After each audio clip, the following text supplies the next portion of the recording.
సంస్కరణలు తీసుకొని వచ్చాము. గతంలో ఏ మంత్రి చేసినారో దాంతో మేము గణాంకాలతో సిద్ధంగా ఉన్నాము అన్నారు. మొన్న కేంద్ర ప్రభుత్వం వీళ్ళకి ఇచ్చినటువంటి 2025 తారీఖు అవార్డుల్లో గత ప్రభుత్వం 2024కు సంబంధించినటువంటి ఫలితాలను బేరీజు వేసుకొని ఇచ్చారు. అంటే అది వైఎస్ఆర్ కాంగ్రెస్ పార్టీ ప్రభుత్వ హయాంలో జరిగినటువంటి సంస్కరణల తాలూకా కేంద్ర ప్రభుత్వం గుర్తింపు. అది తెలుసుకొని మాట్లాడాలి.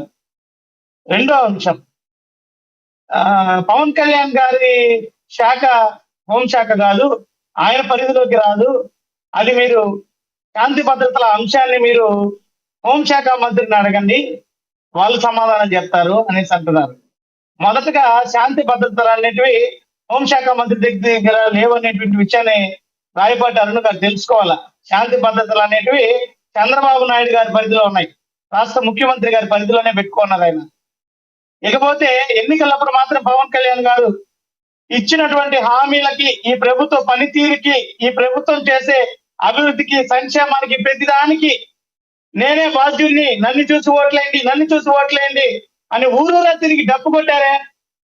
కేవలం పర్యావరణాన్ని చూడండి, కేవలం అటవీ శాఖను చూడండి, లేదా కేవలం జలవనరులను చూడండి, ఇలాంటివి మాట్లాడితే ఓట్లు ఎలా వేసుకోవాలని నిర్ణయించుకుంటారు ప్రజలు.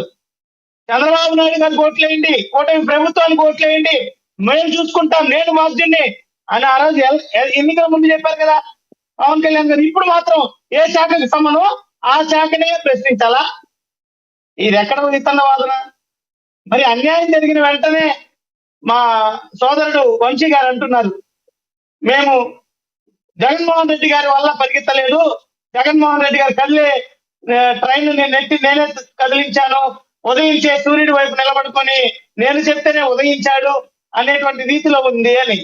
మరి ఎవరైతే సాయి కృష్ణ గారి తల్లి మే 9వ తారీఖు నుంచి ఇప్పుడు జూన్ 19, 20 తేదీల వరకు ప్రతిరోజు పోలీస్ స్టేషన్కి తిరుగుతుంది, ఎందుకు కూటమి ప్రభుత్వం కేసు నమోదు చేయలేదు? నడి రోడ్డుకి మానవ హక్కు సంఘాలు వచ్చి నిరసన వ్యక్తం చేశారు, ఎందుకు పోలీస్ కేసు నమోదు చేయలేదు? న్యాయవాదులు వచ్చి నిరసనలు వ్యక్తం చేశారు, ఎందుకు పోలీసు కేసు నమోదు చేయలేదు? సిఐ నాగరాజును అరెస్ట్ చేయలేదు, ఎందుకు సిట్టు విచారణ వేయలేదు? ఎందుకు జగన్మోహన్ రెడ్డి గారు వచ్చి ఆ కుటుంబాన్ని పరామర్శించి ప్రభుత్వాన్ని విమర్శించినప్పుడే కదిలింది ఈ ప్రభుత్వం?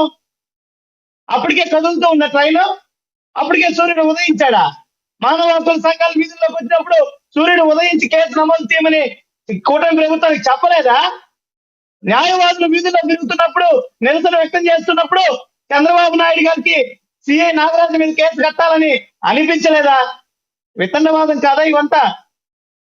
మేము ఒకటే అంటున్నాం సార్, కేవలం ఏదైనా ఘటన జరిగినప్పుడు ప్రతిపక్ష పార్టీలో, మానవ హక్కుల సంఘాలు, పౌర హక్కు సంఘాలు గట్టిగా ఈ ప్రభుత్వానికి సురేష్ గారు మీరు చెప్పిందే నిజం అనుకుందాం. జగన్మోహన్ రెడ్డి గారు లేదంటే వైసీపీ పార్టీ అడ్రస్ చేస్తున్న తర్వాతే ఇది బాగా బయటకు వచ్చింది అనుకుందాం. ఇదే విధంగా మీరు అన్ని రకాలుగాను ఉండి అసెంబ్లీకి కూడా వెళితే మరిన్ని ప్రజల కోసం అడ్రస్ చేయొచ్చు కదా. ఎందుకు మీరు అసెంబ్లీకి వెళ్ళలేకపోతున్నారు? కేవలం రాజకీయ పరిణామాల కోసమే ప్రజలు ఎన్నో విధంగా ఓట్లేసిన మీరు అసెంబ్లీకి వెళ్ళకుండా ఎందుకు ఆగిపోతున్నారు? అడ్రస్ చేయొచ్చు కదా. అది ఇక్కడ ఒకటి లక్ష్మీనాథ్ గారు, ప్రభుత్వం ఆల్రెడీ ఈ యొక్క ప్రభుత్వం ఎన్నికైనప్పటి నుంచి జరుగుతున్నటువంటి అంశం, ప్రతిపక్ష హోదా ఇవ్వడానికి మొగ్గు చూపకుండా వీళ్ళు భయపడుతూ వైఎస్ఆర్ కాంగ్రెస్ పార్టీకి అవకాశాలు కల్పించకుండా కేవలం వీళ్ళు ఇబ్బందులు గురి చేయాలని ప్రజలు కదా కల్పించాలి. ప్రజలు మీకు ఇవ్వలేదు. ఆలోచన ఒక ఎమ్మెల్యేగా వెళ్ళొచ్చు కదా, పులివెందుల ఎమ్మెల్యేగా శాసనసభకు వెళ్ళొచ్చు, ఎవరు ఆపుతారు? మిగతా 11 మంది వెళ్ళొచ్చు. నేను కేవలం అసెంబ్లీలో నిలబడి ప్రశ్నించినట్టు, లేదా అసెంబ్లీలో నిలబడి పోరాటాలు చేస్తే పోరాడినట్టే అని రాజ్యాంగంలో ఎక్కడా లేదు. మీరు చూస్తే ప్రభుత్వం ఏర్పడినటువంటి ఈ 2 ఏళ్ల కాలంలో అనేక అంశాల మీద ప్రజాక్షేత్రంలో పోరాటాలు చేస్తున్నాం మేము. దేనికైనా స్పందిస్తున్న ప్రభుత్వం. మీరు ఏ అంశం కావాలో చెప్పండి. మీరు బయట పోరాటం చేసేది మీ రాజకీయ పార్టీ ఎదుగుదలకు చేసినట్టుంటది. అదే అసెంబ్లీలో అయితే రాజకీయ పార్టీ ఎదుగుదల కాదు సార్. అదే అసెంబ్లీలో చేస్తే ప్రజలు మిమ్మల్ని ఎమ్మెల్యేలు చేసినందుకు ప్రశ్నించినట్టుంటది. రెండిటికి తేడా ఉంది. ఇప్పుడు మేము ప్రజాక్షేత్రంలో చేసే పోరాటాన్ని దయచేసి మీరు మా పార్టీ ఎదుగుదలకని అనుకోకండి. ఇప్పుడేం ఎన్నికలు లేవు, ఇంకా ఎన్నికలకి చాలా సమయం ఉంది. ప్రజలు ప్రస్తుతం ఈ ప్రభుత్వాన్ని ఎన్నుకున్నందుకు, ఈ ప్రభుత్వానికి అధికారాన్ని కట్టబెట్టినందుకు ప్రభుత్వం బాధ్యతల నుంచి తప్పించుకుంటున్నటువంటి విషయాన్ని మేము ప్రశ్నిస్తున్నాం. రైట్. కాబట్టి ఇప్పుడు కూడా ఈ ప్రభుత్వానికి మేము డిమాండ్ చేసేది ఏంటంటే, ఏదైనా ఘటన జరిగినప్పుడు ముద్ర నుంచి లేవకుండా ప్రతిరోజు కూడా పరిపాలన పైన దృష్టి సారించి ఎక్కడ తప్పులు జరుగుతున్నాయి, వ్యవస్థలు ఎక్కడ భ్రష్టు పట్టిపోతున్నాయి, వేటి మీద దృష్టి సారించాలి. కేవలం వేదికల మీదకి ఎక్కి ప్రతిపక్ష పార్టీని గొడ్డల పార్టీ అనో, లేదంటే ఇది క్రిమినల్ పార్టీ అనో, లేదంటే జగన్మోహన్ రెడ్డి గారు నామస్మరణ చేసేది కాదు.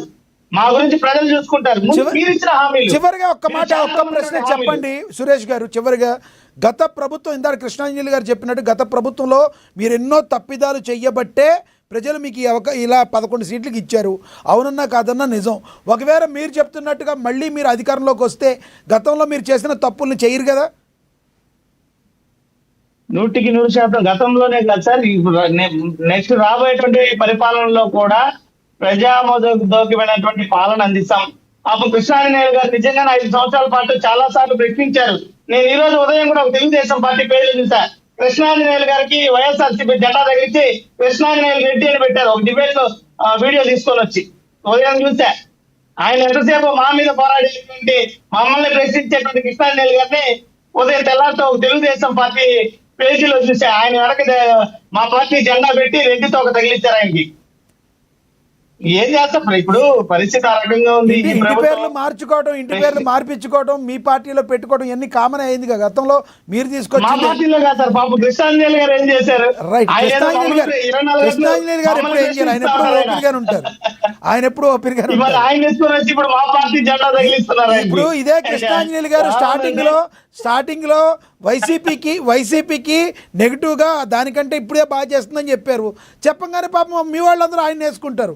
ఎటు వచ్చినా నిజం మాట్లాడే వాళ్ళకే కదా ప్రాబ్లం. ఇప్పుడు రైట్. ఇప్పుడు ఆ పార్టీ నేను కూడా మాట్లాడితే మమ్మల్ని కూడా అదే అంటారు. తగిలిస్తున్నారు సార్.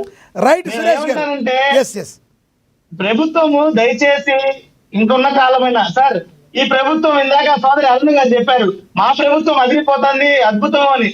భారతదేశంలోనే అత్యధిక రెవెన్యూ లోటు కలిగినటువంటి రాష్ట్రంగా నెంబర్ 1 ఉంది సార్ ఈ రోజు ఆంధ్ర రాష్ట్రం. ఈ 2 ఏళ్లలోనే అయింది అది. ఈ 2 ఏళ్లలో అయిందా, గత 10 ఏళ్లలో అయిందా? ఈ 2 ఏళ్లలో ఇంకా దారుణమైనటువంటి పరిస్థితికి వచ్చింది. సో తలా